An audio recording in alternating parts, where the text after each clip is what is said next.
definisi, karakteristiknya, dan lain-lain yang akan dimulai oleh Mbak Nisa.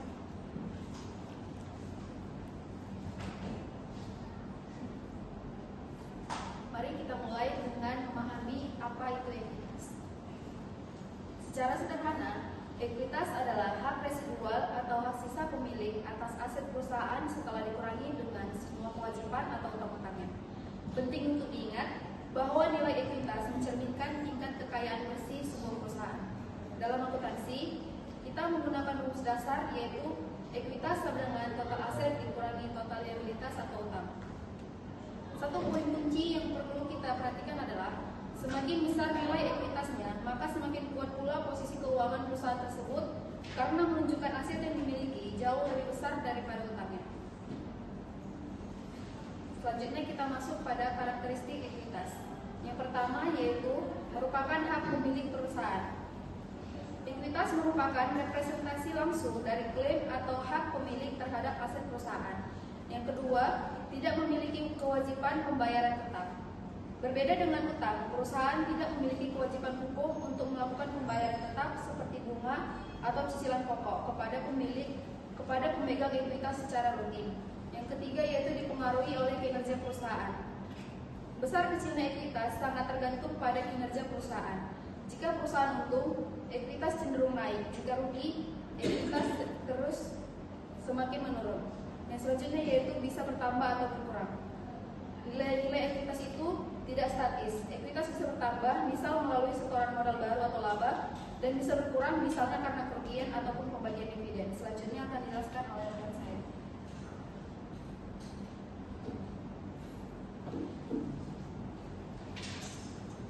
Baik, di sini saya akan melanjutkan yaitu komponen ekuitas dan ringkasannya. Komponen ekuitas yang pertama itu ada modal setoran, modal dari pemilik. Itu biasanya uang yang biasanya disetor oleh pemilik pas di awal masuk ke perusahaan ketika baru dibentuk, itu awalnya dari modal dari pemilik. Contohnya modal saham, tambahan modal yang disetor. Yang kedua itu ada laba ditahan, laba yang tidak dibagikan digunakan untuk operasional atau perkembangan usaha. Biasanya laba ditahan, laba yang tidak dibagi. Misalnya kita perusahaan mendapatkan laba, maka tidak akan kita bagikan menjadi dividen. Itu disebut dengan laba ditahan. Untuk ringkasannya, ekuitas terdiri dari modal setoran dan juga laba tahan. Rumus sederhananya, ekuitas sama dengan modal ditambah laba tahan. Biasanya kan kita mendengar adalah ekuitas aset dikurang dengan liabilitas. Nah, kalau kita mencari komponennya itu sama seperti ekuitas yang aset dikurang liabilitas.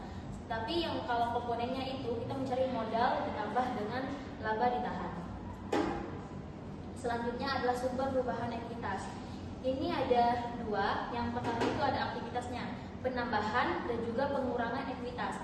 Laba bersih dari penambahan ekuitas ada laba bersih, setoran modal baru, penerbitan saham. Sedangkan pengurangan ekuitasnya yaitu ada rugi usaha, pembagian dividen dan juga penarikan pemilik atau yang biasa kita sebut dengan flight. Sedangkan dari penyaluran dari keuangan kita itu ada dibagi juga dua, yaitu dari pemilik dan juga dari operasi. Sedangkan dari pemilik itu biasanya dari luar, seperti investasi tambahan, penjualan saham dan juga konversi obligasi. Sedangkan dari kegiatan operasi itu dalam perusahaan seperti laba atau rugi, pembentukan cadangan ataupun koreksi kesalahan. Selanjutnya adalah ekuitas setoran. Itu sama dengan seperti yang sebelumnya, bagian dari pemilik atau dari luar. Pengertiannya yaitu ekuitas yang berasal dari investasi langsung oleh pemilik.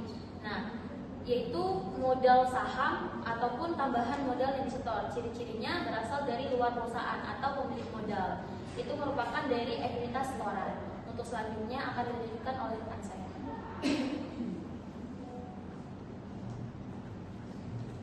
Baik, di sini saya akan menjelaskan mengenai ekuitas bentukan. Ekuitas bentukan adalah ekuitas yang berasal dari hasil kegiatan usaha perusahaan. Artinya, ekuitas ini tidak berasal dari setoran pemilik, tetapi terbentuk dari aktivitas operasional perusahaan selama periode tertentu. Contohnya, laba ditahan, yaitu Laba yang tidak dibagikan kepada pemilik tapi digunakan kembali untuk operasional atau pengembangan usaha. Yang kedua, cadangan, yaitu bagian laba yang disisihkan untuk tujuan tertentu. Cirinya berasal dari dalam perusahaan. Semakin besar laba yang dihasilkan, maka ekuitas bentukan juga akan semakin meningkat. Selanjutnya, perbedaan setoran dan bentukan. Perbedaan antara ekuitas setoran dan ekuitas bentukan terletak pada sumbernya. Ekuitas setoran berasal dari pemilik perusahaan sehingga sifatnya eksternal. Contohnya adalah modal awal dan tambahan modal yang disetor dari pemilik. Sedangkan ekuitas bentukan berasal dari hasil usaha perusahaan sehingga sifatnya internal seperti laba ditahan. Perbedaan ini penting karena menunjukkan apakah kekayaan perusahaan berasal dari investasi pemilik atau dari kinerja perusahaan itu sendiri. Selanjutnya, penyajian ekuitas dan tujuan. Penyajian ekuitas disajikan dalam laporan keuangan. Yang pertama, neraca atau laporan posisi keuangan. Ekuitas ditampilkan setelah liabilitas. Hal ini karena ekuitas merupakan hak sisa pemilik setelah seluruh kewajiban dikurangi dari aset. Yang kedua, laporan perubahan ekuitas. Laporan ini menunjukkan rincian perubahan ekuitas selama satu periode yang meliputi saldo awal, penambahan seperti laba atau setoran modal, pengurangan seperti rugi atau pembagian dividen, yang terakhir saldo akhir. Melalui penyajian ini, penggunaan laporan keuangan dapat melihat posisi dan perkembangan ekuitas perusahaan. Selanjutnya, tujuan penyajian. Tujuan penyajian ekuitas dalam laporan keuangan adalah: satu, menunjukkan hak pemilik. Yang kedua, untuk menjelaskan perubahan ekuitas selama periode tertentu. Yang ketiga, untuk memberikan informasi kepada investor dan pihak terkait mengenai kondisi keuangan perusahaan. Yang terakhir, untuk menjadi dasar dalam pengambilan keputusan ekonomi.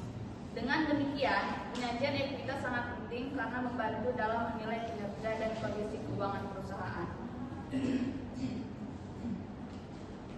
Baik teman-teman, kelompok 11 sudah menjelaskan tentang ekuitas.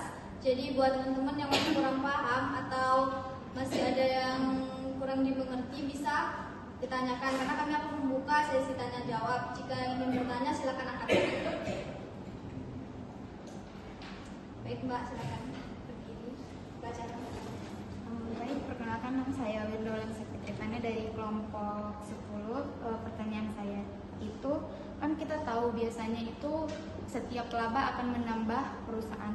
Nah, semisalnya jika perusahaan memiliki laba itu, apakah akan selalu meningkat ekuitasnya atau bisa menurun?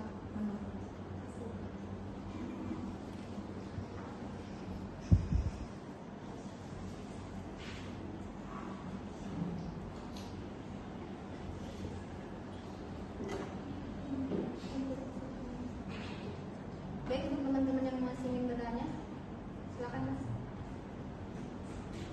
Perkenalkan, nama saya Rizky Raditya dari kelompok 7.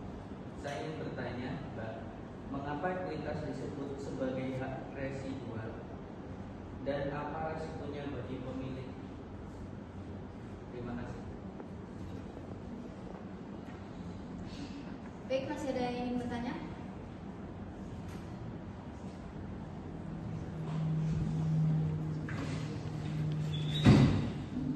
Baik, perkenalkan nama saya Nisa Fauzia Firdaus. Saya ingin bertanya, mana yang lebih penting bagi perusahaan, ekuitas setoran atau ekuitas bentukan? Sekian, terima kasih. Baik teman-teman, terima kasih untuk yang sudah bertanya. Pertanyaannya itu kami tutup karena cuma ada 3. Berikan kami waktu sebentar untuk mencari jawabannya.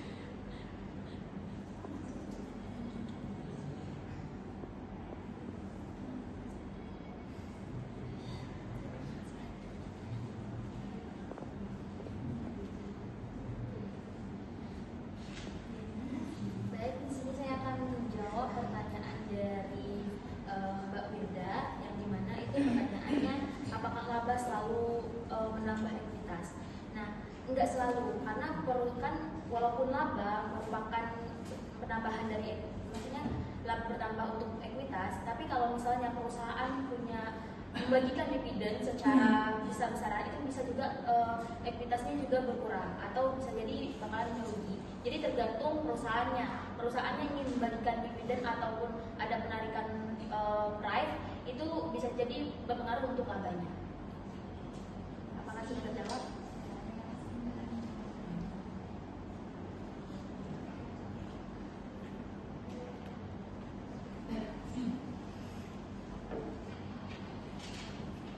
Selanjutnya saya akan menjawab pertanyaan dari Iwan. Pertanyaan tadi adalah mengapa ekuitas disebut sebagai hak residual dan apa risikonya bagi pemilik. Jadi jawabannya adalah disebut hak residual karena pemilik hanya berhak atas sisa aset setelah semua kewajiban dibayar. Yang dimana tadi sudah dijelaskan bahwasannya rumusnya itu adalah ekuitas sama dengan aset tambah liabilitas.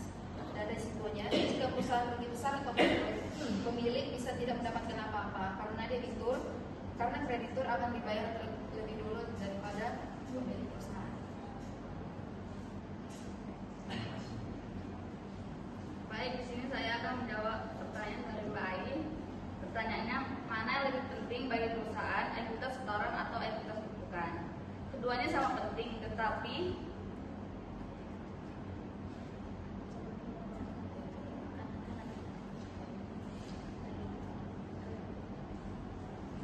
jawabannya keduanya sama penting, tapi memiliki fungsi yang berbeda. Ekuitas setoran penting di awal sebagai sumber modal. Ekuitas tumpukan menunjukkan kinerja perusahaan dari laba dan tahan.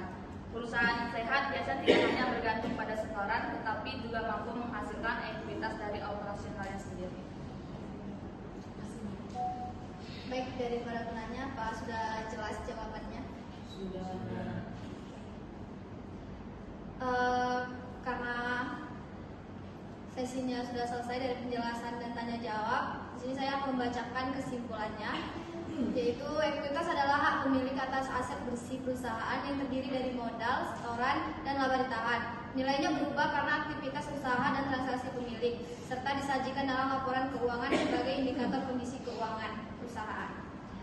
Baik teman-teman, untuk presentasi kami pada siang hari ini cukupkan. Atas perhatian semuanya, kami ucapkan terima kasih. Kami akhiri. Wassalamualaikum warahmatullahi wabarakatuh. Waalaikumsalam.